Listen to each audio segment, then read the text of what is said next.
কল্পনা করুন, আকাশে শত্রুর ড্রোন উঠছে, কিন্তু কোনো মিসাইল বা রাডার ছাড়াই মাটি থেকে একটি অদৃশ্য শক্তিতে সেটি ধুলোয় মিশে গেল। অবিশ্বাস্য হলেও সত্য, যুদ্ধের ময়দানে ড্রোনের রাজত্ব খতম করতে ইরান এবার নিয়ে এলো এমন এক বিধ্বংসী যা আগে কেউ কল্পনাও করেনি। একে বলা হচ্ছে ড্রোন কিলার মাইন। এটি কোনো সাধারণ বোমা নয়, বরং মাটির নিচে লুকিয়ে থাকা এক ভয়ঙ্কর শিকার। এতদিন আমরা ড্রোন করতে দেখেছি, কিন্তু মাটিতে পুঁতে রাখা মাইন দিয়ে আকাশ জয় করা কি সম্ভব? কিভাবে এই ছোট্ট একটি যন্ত্র আমেরিকার মতো শক্তিশালী দেশের রাতের ঘুম হারাম করে দিল? এর ভেতরে লুকিয়ে আছে কোন গোপন প্রযুক্তি, আর এটি কিভাবে মুহূর্তের মধ্যে ঝাঁঝরা করে দিতে পারে যে কোনো অত্যাধুনিক ড্রোনকে? ইরানের এই বিস্ময়কর আবিষ্কার এবং আধুনিক যুদ্ধের সমীকরণ বদলে দেওয়া এই অদৃশ্য দেয়াল সম্পর্কে বিস্তারিত জানতে ভিডিওটি একদম শেষ পর্যন্ত দেখুন। ইরান সম্প্রতি প্রযুক্তির ক্ষেত্রে এক নতুন ও ব্যতিক্রমধর্মী অধ্যায়ের সূচনা করেছে। দেশটি ড্রোন ও নিচু উচ্চতায় উড়তে সক্ষম বিমান প্রতিহত করার উদ্দেশ্যে জালজালেহ নামের একটি অত্যাধুনিক প্রতিরক্ষা ব্যবস্থা উন্মোচন করেছে, যাকে বিশেষজ্ঞরা বিশ্বের প্রথম কার্যকর এয়ার ডিফেন্স মাইন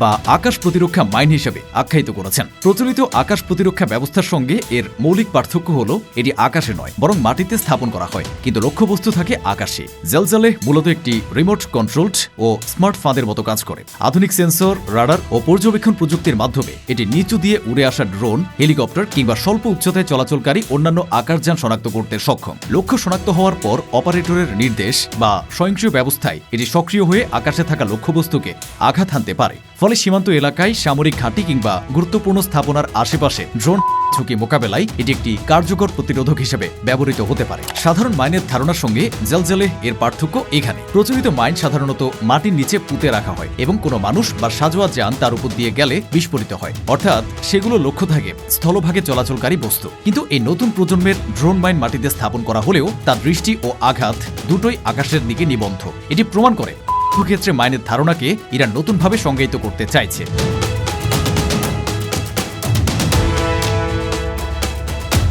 এই প্রতিরক্ষা ব্যবস্থার সবচেয়ে গুরুত্বপূর্ণ ও অভিনব দিক হল এতে ব্যবহৃত অত্যাধুনিক অ্যাকুস্টিক সেন্সর। এই সেন্সরগুলো মানুষের কানের মতো করে শব্দ শোনে না, বরং শব্দের ধরন, কম্পন, ফ্রিকোয়েন্সি এবং প্যাটার্ন বিশ্লেষণ করে সিদ্ধান্ত নেয়। ফলে এটি খুব সহজেই ইঞ্জিনের শব্দ শুনে বুঝতে পারে যে আকাশে কোনো ড্রোন, হেলিকপ্টার কিংবা নিচু দিয়ে উঠতে থাকা কোনো উড়োজাহাজ এগিয়ে আসছে কিনা। এমনকি বিভিন্ন ধরনের ড্রোনের শব্দের মধ্যেও পার্থক্য করতে পারার সক্ষমতা এই প্রযুক্তিকে আরও কার্যকর করে তুলেছে। যখন কোনো ড্রোন বা আকাশযান নির্ধারিত রেঞ্জের ভেতরে প্রবেশ করে, তখন জালজালেহ দুটি পদ্ধতিতে সক্রিয় হতে পারে। একদিকে এটি সম্পূর্ণ স্বয়ংক্রিয়ভাবে কাজ করতে সক্ষম, অর্থাৎ মানব হস্তক্ষেপ ছাড়াই সেন্সরের তথ্য বিশ্লেষণ করেই নিজের সিদ্ধান্ত নেয়। অন্যদিকে প্রয়োজনে রিমোট কন্ট্রোলের মাধ্যমে অপারেটর সরাসরি এটি বিস্ফোরণের নির্দেশ দিতে পারেন। এই দ্বৈত নিয়ন্ত্রণ ব্যবস্থা ক্ষেত্রে নমনীয়তা ও নিয়ন্ত্রণ দুটো নিশ্চিত করে। বিস্ফোরণের মুহূর্তে এটি প্রচলিত মাইনের মতো চারিদিকে নয়, বরং উপরের দিকে শক্তিশালী আঘাত হানে। বিস্ফোরণের সঙ্গে সঙ্গে অসংখ্য ঝাঁক ঝাঁক করা ধাতব টুকরো বা ক্ষুদ্র ক্ষুদ্র প্রজেক্টাইল তীব্র গতিতে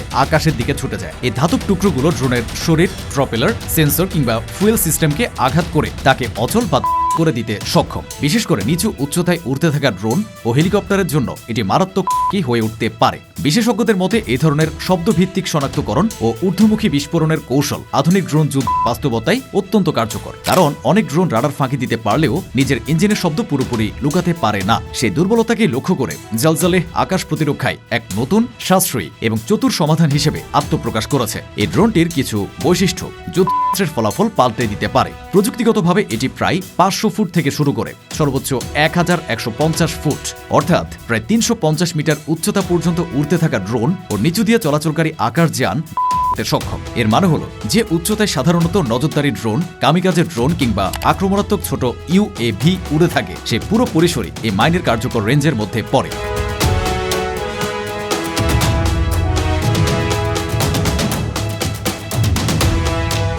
যখন জালজালেহ সক্রিয় হয়ে বিস্ফোরিত হয়, তখন এটি শুধু একটি বিন্দুতে আঘাত করে থেমে থাকে না, বরং প্রায় 5 মিটার এলাকা জুড়ে একটি ভয়াবহ ধ্বংসাত্মক বলয় তৈরি করে। এই বলয়ের ভেতরে থাকা যে কোনো আকাশযান মুহূর্তের মধ্যে মারাত্মক ক্ষতির মুখে পড়ে। বিস্ফোরণের চাপ ও শক্তিশালী শকওয়েভ ড্রোনের কাঠামো দুর্বল করে দেয়, ইলেকট্রিক সিস্টেম বিকল করে দেয় এবং অনেক ক্ষেত্রে সরাসরি আকাশ থেকেই ছিটকে ফেলতে পারে। এর চেয়ে ভয়ঙ্কর দিক হল বিস্ফোরণের সঙ্গে ছিটকে যাওয়া ধাতব টুকরো বা ফ্রেগমেন্টস। এগুলো অত্যন্ত তীক্ষ্ণ ও উচ্চ গতি সম্পন্ন, যা বিস্ফোরণের পর প্রায় 15 থেকে 20 মিটার পর্যন্ত ছড়িয়ে পড়ে। এই ধাতব টুকরোগুলো ড্রোনের গায়ে করে তাকে এক প্রকার ঝাঁঝরা করে দেয়। সেই সাথে প্রোপেলারও ছিন্ন ভিন্ন হয়ে যায়, সেন্সর ও ক্যামেরা ধ্বংস এবং নিয়ন্ত্রণ ব্যবস্থা সম্পূর্ণ অচল হয়ে পড়ে, ফলে লক্ষ্যবস্তু পালানোর কোনো সুযোগই পায় না। এছাড়াও এই প্রযুক্তির কিছু উন্নত ভার্সনে রয়েছে আরো ভয়ঙ্কর বৈশিষ্ট্য, যেগুলোকে বলা হয় জাম্পিং মাইন। এই ধরনের মাইন মাটিতে স্থাপিত থাকলেও বিস্ফোরণের আগে হঠাৎ করে মাটি থেকে লাফিয়ে উঠে নির্দিষ্ট উচ্চতায় পৌঁছায়, তারপর সেখানে গিয়ে বিস্ফোরিত হয়। এর ফলে আঘাতের কার্যকারিতা আরো কয়েক গুণ বেড়ে যায়। বিস্ফোরণের সময় এসব মাইনের ধাতব প্রজেক্টাইলের গতিবেগ হতে পারে প্রতি সেকেন্ডে 2000 মিটার, বা আধুনিক অস্ত্র প্রযুক্তির বিচারে অত্যন্ত উচ্চমাত্রা শক্তি নির্দেশ করে। এছাড়া এই ড্রোনটি বিশেষভাবে কম উচ্চতায় উড়তে সক্ষম কামিকাজের ড্রোন ও নজরদারি কাজে ব্যবহৃত ড্রোন ধ্বংস করার ক্ষেত্রে অসাধারণ কার্যকর বলে মনে করা হচ্ছে। আধুনিক যুদ্ধে এই ধরনের ড্রোনই সবচেয়ে হয়ে উঠেছে, কারণ এগুলো ছোট, দ্রুতগামী এবং অনেক সময় রাডারের চোখ এড়িয়ে গোপনে লক্ষ্যবস্তুর খুব কাছে পৌঁছে যেতে পারে। ঠিক এই দুর্বলতাকে কাজে লাগিয়ে জালজালেহ এর মতো আকাশ প্রতিরক্ষা মাইন ড্রোন প্রতিহত করার এক ভয়ঙ্কর কিন্তু কার্যকর সমাধান হিসেবে সামনে এসেছে। এটি শুধু ড্রোনের জন্য নয়, হেলিকপ্টারের জন্যও একটি বড়, বিশেষ করে সামরিক অভিযানের সময় যখন সৈন্য নামানোর জন্য হেলিকপ্টারকে বাধ্য হয়ে নিচু উচ্চতায় নামতে হয়, তখন সেটি সবচেয়ে ঝুঁকিপূর্ণ অবস্থানে থাকে। অবতরণের ঠিক আগ মুহূর্তে বা হোভারিং অবস্থায় হেলিকপ্টারের গতি কমে যায় এবং ইঞ্জিনের শব্দ আরো স্পষ্ট হয়। সেই মুহূর্তে এই মাইনগুলো সক্রিয় হলে কয়েক সেকেন্ডের মধ্যেই হেলিকপ্টারকে লক্ষ্যবস্তু বানিয়ে আকাশ থেকে ভূপাতিত করার সক্ষমতা রাখে। ফলে শত্রুপক্ষের এয়ারবোর্ন ট্রুপ ডিপ্লয়মেন্ট বা হেলিবোর্ন অভিযানে এটি মারাত্মক প্রতিবন্ধকতা তৈরি করতে পারে। কৌশলগত দিক থেকে এর সবচেয়ে ভয়ঙ্কর ব্যবহার সম্ভব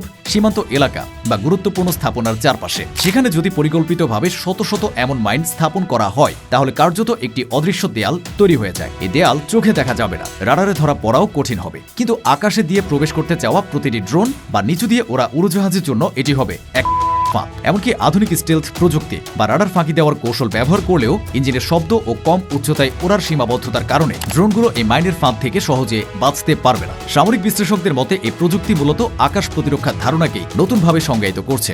আকাশী ক্ষেপণাস্ত্র বা রাডারের উপর পুরোপুরি নির্ভর না করে মাটিতে বসানো অসংখ্য স্মার্ট মাইনের মাধ্যমে আকাশ পথকে বিপজ্জনক করে তোলার এই কৌশল ভবিষ্যতের ক্ষেত্রে ড্রোন ও হেলিকপ্টার ব্যবহারের ধরনই বদলে দিতে পারে। বিশ্লেষকদের মতে আধুনিক যুদ্ধে ড্রোনের ব্যবহার যেভাবে বেড়েছে, তাতে কম খরচে ও কার্যকর প্রতিরোধ গড়ে তোলায় এখন বড় চ্যালেঞ্জ। সে বাস্তবতায় জালজালেহ শুধু একটি নতুন নয়, বরং আকাশ প্রতিরক্ষা কৌশলে এক ধরনের চিন্তাগত পরিবর্তনেরও ইঙ্গিত দিচ্ছে।